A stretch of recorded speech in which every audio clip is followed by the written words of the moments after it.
ndikulandileni abale okondedwa okonda mawu wa lero tidzalingalira pa mawu a mulungu amene apezeka pa Aroma 12 ndime yake yoyamba mpaka ndime ya namba 2. mawu a mulungu akuti, n'chifukwa chake ine ndikupemphani abale mwa chifundo cha mulungu kuti mupereke matupi anu monga nsembe ya moyo yopatulika ndi yokondweretsa mulungu. Nsembeyi ndiye kupembedza kwa uzimu. Musafanizidwenso ndi makhalidwe a dziko lino, koma musandulike pokozanso maganizo anu, ndipo mudzadziwa ndi kuzindikira chifuniro chabwino cha mulungu, chomwe ndi chokondweretsa ndi changwiro. Okondedwa, mwa mawu a mulungu amenewa tidzalingalira pamutu onena kuti wolumikizika kwa Yesu amakhala ndi khalidwe losiyana kwambiri ndi iwo amene sadalumikizike kwa Yesu. Okondedwa, tidziwe kuti nkosatheka munthu otembenuka mtima kukhala ndi khalidwe lofanana ndi iwo amene samudziwa Yesu ayi.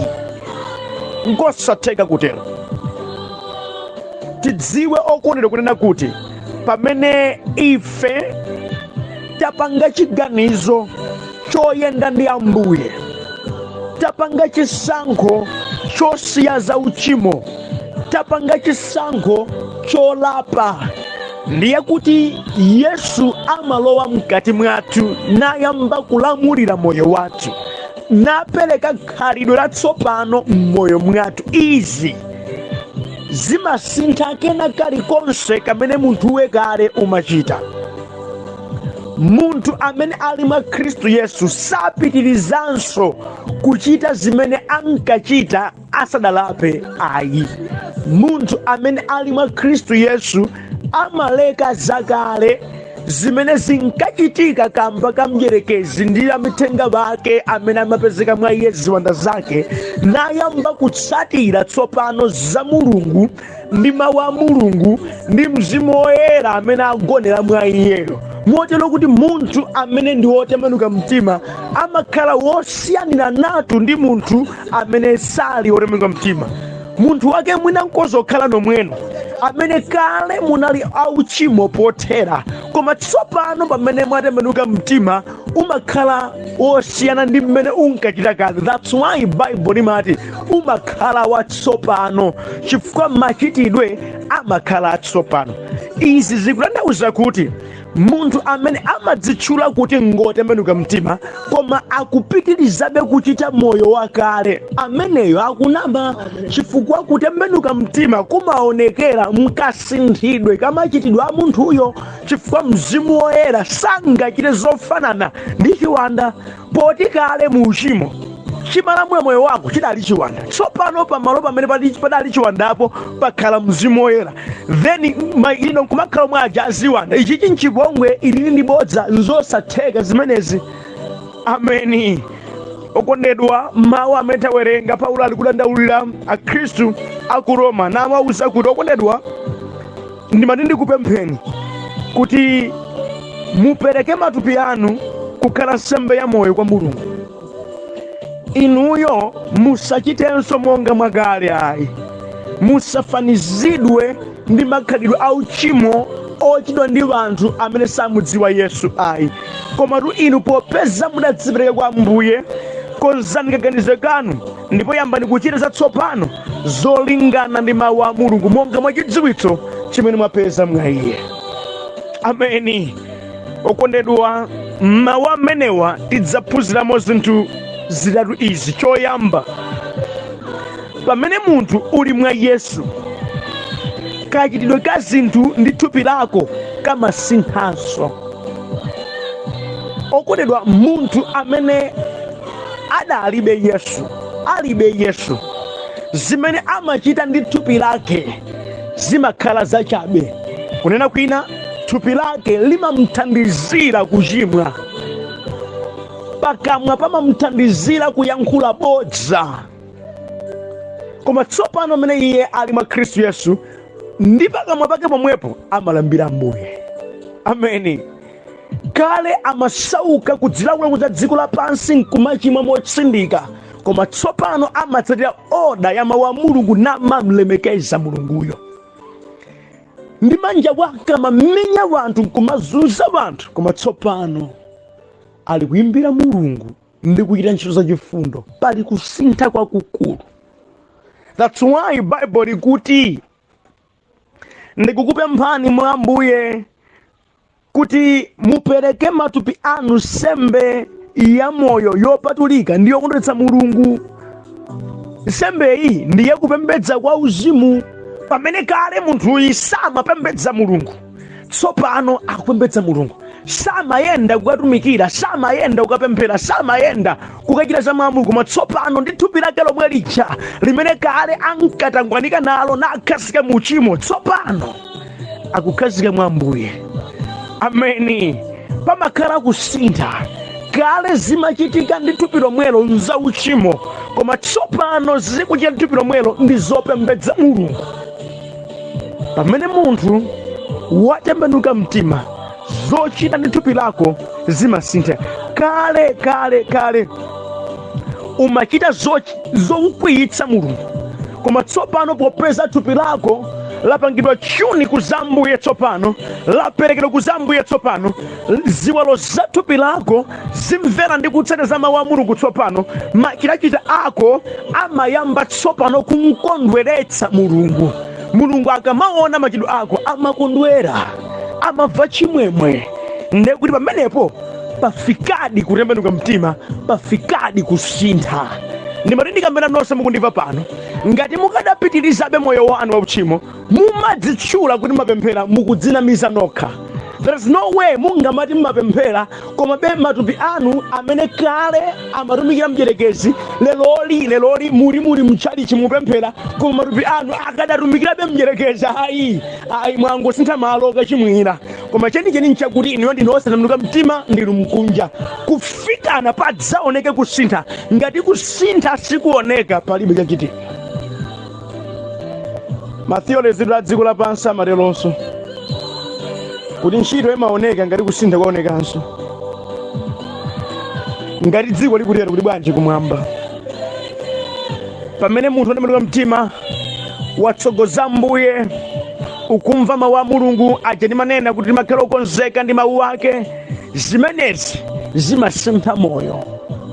Chidwi kale chinali pa zinthu za dziko, tsopano chidwi chili pa za Ambuye. Kusintha kuoneka. Munthu amene ali mwa Yesu Khristu, ngakhale ndi kachitidwe ka thupi lake kamakhala kosinthika, chifukwa umadziwa value ya thupi lako mwa Ambuye.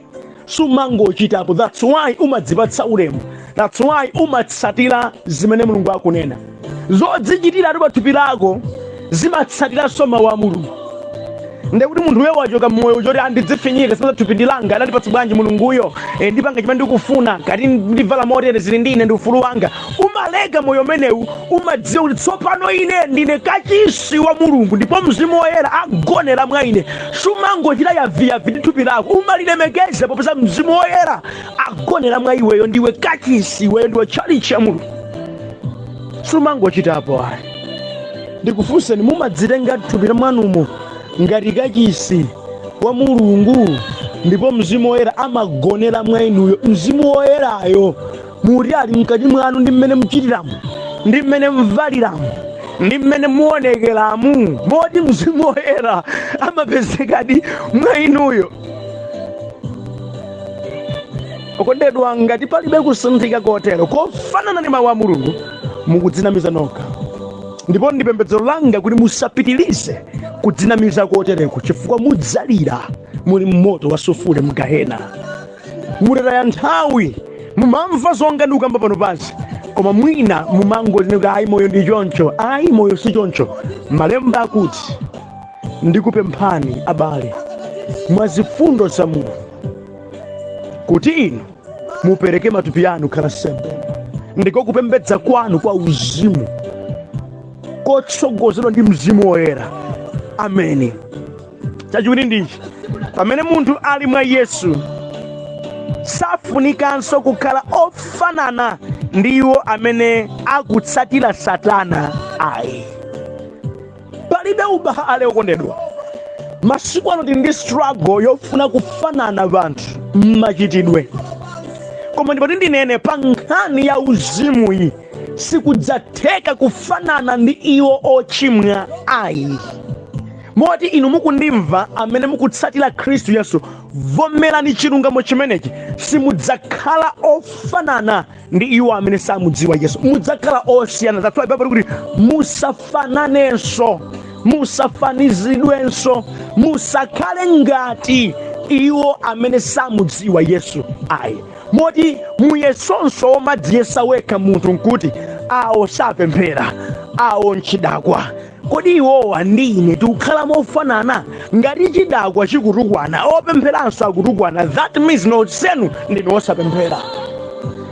Ngati osapemphera koma mmene achitira nkhanza ndi anzake izo yayi, inunso opempheranso nkhanza zakezo zichewa zimene mayankhula zokhadzulaso muli ofanana nawo, inunso ndinu mkunja. Ndiye chilungamo chake, chifukwa pamafunika pakhale kusiyana. Mmene osapemphera adzipangira hando nkhani zomupeza, adzipangira hando zikhumudwitso, adzipangira hando machitidwe a zinthu, adzikhala osiyana ndi mmene adzipangira hando zinthuzo munthu wosapemphera.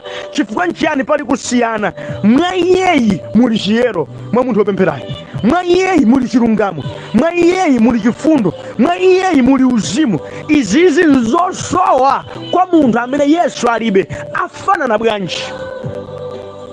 Now, chimene chiwasiyanitsa nkuti mwa uyu muli ziwanda, mwa uyu muli Mzimu Woyera.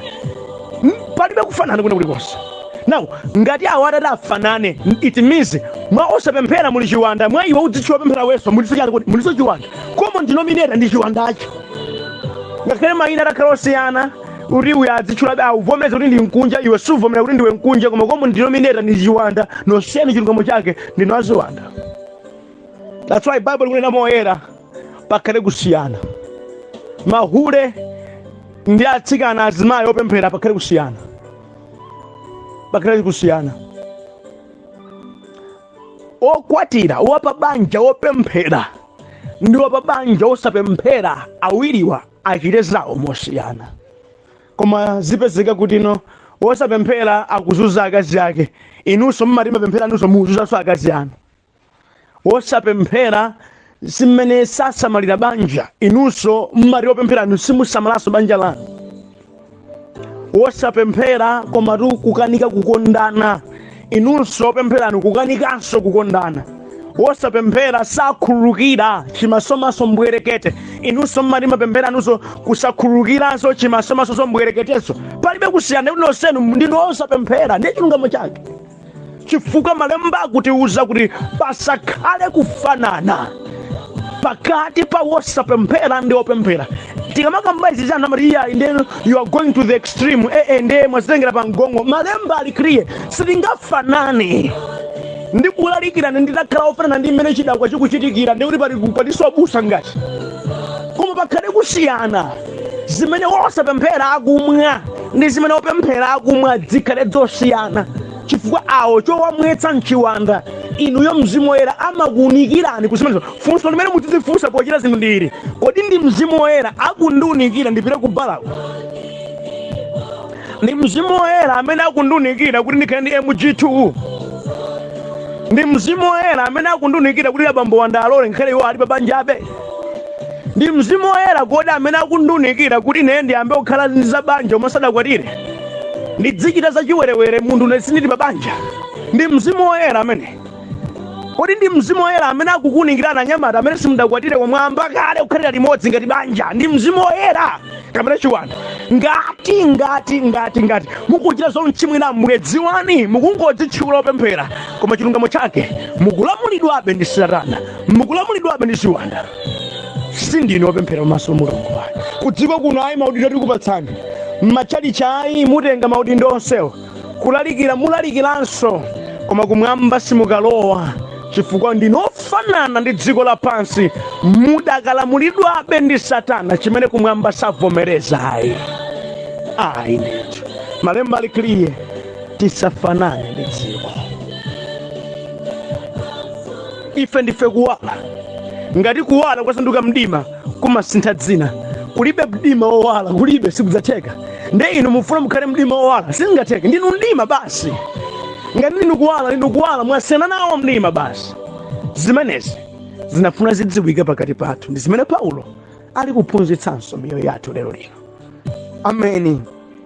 Chachitatu okondedwa, munthu amene ali mwa Yesu amakhala ndi kaganizidwe katsopano popeza iye adakonza maganizo ake ndi mawu a Mulungu. Adakozedwa mkuganiza. That's why kuti musafanizidwe ndi makhalidwe a dziko lapansi, koma kozani maganizo anu ndi mawu a Mulungu. Ameni. Pozindikira chifuniro cha Mulungu chabwino chomukondweretsa ndi changwiro, zimenezi zimakoza kaganizidwe. Umaganiza monga mwa mawu a Mulungu. Kunena kwina umaona dziko lapansi through mawu a Mulungu. Umamvana magrasi a mawu a Mulungu poona dzikoli. Umaliona dziko monga mmene Mulungu afunira, monga mmene Mulungu adanenera. Mwa ichi machitidwe ako amaona zinthu mosiyana ndi mmene wa dziko angaonere. Matengedwe a zinthu umatenga zinthuzo monga mwa mawu a Mulungu. Pamene vena akuti banja ndi contract, iyo mati banja langali ndi mphatso yapaderadera imene ndidzakhalamo mpaka ndidzafe. Ameni. Pamene mdziko muno mwagundika ndi madivorce, mwagundika kwambiri ndi kulekana wanthu, iwo umakhala ukugundika ndi kupereka chikondi kwa mzakoyo kuti musasiyane. Iwo umagundika ndi kukhululuka chifukwa ndi chimene mawu a Mulungu amanena. Pamene dziko lapansi lagundika ndi kunyozana, lagundika ndi mafashoni, lagundika dzikoli ndi kutenga matheories ndi maideas akumidima nkumapanga apply pa moyo wako, iwe umagundika ndi kuwerenga mawu a Mulungu kuti ukadziwe chifuniro cha Mulungu chimene nchangwiro ndichopindulitsa. Iwe umagundika kuti mawu a Mulungu akuti chani, ndikhale monga mmene mawu a Mulungu ali kunenera. Chikukupatsani bize nchiyani? Pamene anthu ali bize kuchita kafukufuku kufuna kudziwa dziko likuyenda bwanji, apa zikukhala bwanji, apa likoza kutani, zofunika. Koma no bize nambala 1 omwe wako umakhala kuti ndikwanitse bwanji ine kufunafuna kwa Mbuye, popeza kuti wochita chifuniro cha Mbuye ndi amene kumwamba akumfuna, ndi amene akalowe. Chifukwa Malemba anenetsa kuti si yense wakunena kwa ine Ambuye Ambuye amene akalowe kumwamba, koma yekhayo wakuchita chifuniro cha Atate wanga wakumwamba. Ndiye iwo makhala bize kodi Mulungu akufuna ntani apapa. Umayenda ndi lingaliro la Mulungu nthawi zonse, chifukwa maganizo ako adakonzeka, udachunidwa nkuloza kwa Yehova. Umachita zimenezo. Ndi wanthu ku dziko lapansi amene amafunsa mumatha bwanji kukhala moyo wachilero, mumatha bwanji kumachita izizi, moyo wawo udachunidwa mwa Ambuye. Ndimati ndikuchenjezeni ndikumaliza okondedwa kuti tili mu nthawi imene Akhristu amayina ndi amene achuluka, amubwerera pothera osaganiza bwino. Chifukwa nchiyani? Bible sawerenga, alibe discipline ya Malemba, alibe. Amapita kumene zabeba, osati kumene kuli chilungamo. Ndipo akamva mawu a Mulungu amawamva ngati komede, osati ngati zothandiza moyo wawo. Alipo ambiri amene akhala kundifunsa kuti ayi mundigayireko mavidiyo ana drama aja. Iwe amode comedian ase sindikamba drama inaliyonse, koma kuti maganizo ake adachunidwa ku drama. Ndichifukwa ngakhale zopindwa amaziona ngati drama, kukuza kuti lekaka chaso ndi drama imene uli ndi masewera. Tamvetserani, munthu amene maganizo ake adachunidwa ku chidziko sakhala serious pa Malemba, amatenga zonse ngati zibwana. Moti enaso amene akundimva pano amatenga mawu a Mulungu ngati nthabwala, ngati chibwana basi, sakumva choonadi chimene chikupezeka mmenemo. Ayi ndithu kumachita kuti zikukambidwazi ndi zimene zikuzunza moyo wanga. Kuti mukumva akamba sakunama, hayi akamva zona koma bwanja basi mangondisangalatsa. Moti mawu a Mulungu basi amangokusangalatsa kumangomvera, koma palibe ine response imene machitako moyo mwako. Okondedwa, zimenezi sizikusiyana ndi anthu a dziko lapansi, ndi zimene zikankhira ambiri ku gehena. Koma musakhale mmodzi wa iwo.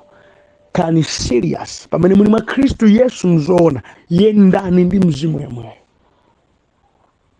tidatembenuka mtima chifukwa cha ntchito imene Mzimu adachita mwa ife yotipangitsa kuzindikira za Yehova napereka mtima yathu kwa Iye.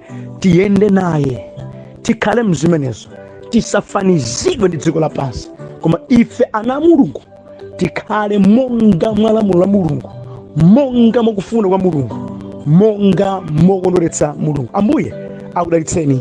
Amen.